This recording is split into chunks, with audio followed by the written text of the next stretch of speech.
अस्सलाम वालेकुम नाज़रीन, आप देख रहे हैं स्टार न्यूज एक्सप्रेस। आइए देखते हैं स्टार न्यूज एक्सप्रेस की एक खुसूसी रिपोर्ट। ऑल पार्टी मीटिंग में मैंने कॉम्प्लीमेंट किया हमारी आर्म फोर्सेस को और भारत सरकार को कि उन्होंने एक ऑपरेशन सिंदूर को अंजाम दिया। मैंने अपनी बात में ये कहा कि एक इंटरनेशनल कैंपेन हमको चलाना चाहिए टीआरएफ के खिलाफ, और ख़ास तौर से सिक्योरिटी काउंसिल इसको डेजिग्नेट करे और हमको यूनाइटेड स्टेट्स ऑफ अमेरिका को ये बताना है कि वो अपने ही मुल्क में इसको फॉरेन टेररिस्ट ऑर्गेनाइजेशन डेजिग्नेट करे। और क्योंकि आप देखेंगे फरवरी 2025 में हाफिज सईद के बेटे हाफिज अब्दुल रऊफ की एक स्पीच है पीओके में, जिसमें उसने कहा कि 2025 तमाम साल हम लोग जिहाद करेंगे। तो ये जिहाद का नाम लेकर, ये भारत में गलत नाम लेकर कत्ल करना चाहते हैं, आतंक फैलाना चाहते हैं। तो यूएस को हम रिक्वेस्ट करें, उनको लॉबी करें कि ये टीआरएफ को एक फॉरेन टेररिस्ट ऑर्गेनाइजेशन बनाए, पाकिस्तान को एफएटीएफ के ग्रे लिस्ट में डाला जाए। यूनाइटेड किंगडम से हमने ट्रेड डील किया है, अब क्या क्या बहुत सी चीज़ें कम हो जाएंगी, टैरिफ कम होगा। तो हम यूके गवर्नमेंट से कहें कि वो भी टीआरएफ को बैन करें और यूके ट्रेजरी पाकिस्तान को सैंक्शन करे। यूनाइटेड स्टेट्स से हम ट्रेड डील करने जा रहे हैं और यूएस प्रेसिडेंट ने कहा कि 0 टैरिफ होगा एग्रीकल्चर पर। तो ये मोर द रीज़न है कि हम यूएस भी इसको कबूल करे।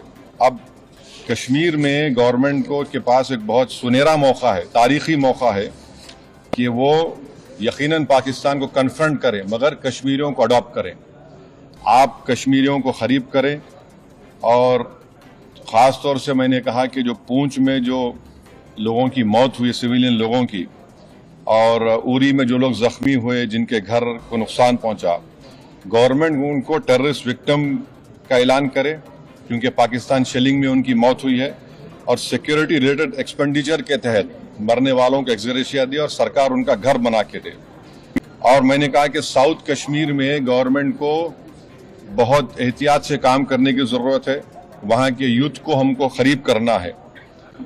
और जो ऑपरेशन सिंदूर हुआ उसका मेरी नज़र में सबसे बड़ा इम्पोर्टेंस ये है कि मुरीद के और भावलपुर पर अटैक होना, ये नॉन टेररिस्ट ऑर्गेनाइजेशन के हेडक्वार्टर्स हैं, ये बहुत अहम जिसको हमको समझने की ज़रूरत है।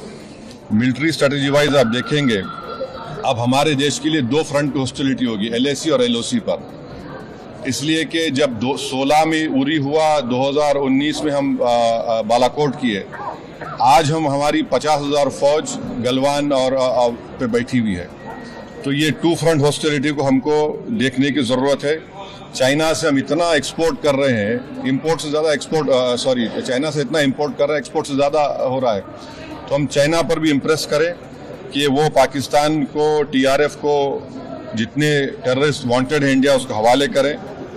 और गवर्नमेंट से मैंने गवर्नमेंट से कहा कि आपने अच्छा जवाब दिया OIC को, और तुर्किया को हमको समझाना है कि तुर्किया पूरे विश्व में एक ऐसा कंट्री है जो अपने ही देश में जो टेररिस्ट ऑर्गेनाइजेशन है कर्ड्स, उनको बॉम्ब करता है। इराक में जब तक उनसे डील नहीं हुई वहाँ बॉम्ब करता था, अब सीरिया में भी बॉम्ब करता है वो। तो तुर्किया को समझाने की ज़रूरत है कि जब आप कर्ड्स के ऊपर जो टेररिस्ट ऑर्गेनाइजेशन है उनको आप एक्शन ले सकते, तो भारत पे क्यों वो सवाल उठा रहे हैं।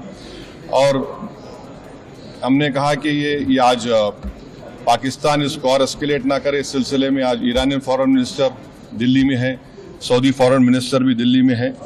और जो देश में मैंने कहा कि जो एक यूफोरिया है, इसको सरकार को देश को और मुत्तहिद करने के लिए और देश को ताकतवर बनाने के लिए इस्तेमाल करना पड़ेगा। और जो लोग मैंने जिक्र किया, हिमांशी, उस बच्ची का जिसने अपने पति को खोया 6 दिन की शादी के बाद, कि किस तरह सोशल मीडिया पर उसके ऊपर रिकेक हमले किए गए।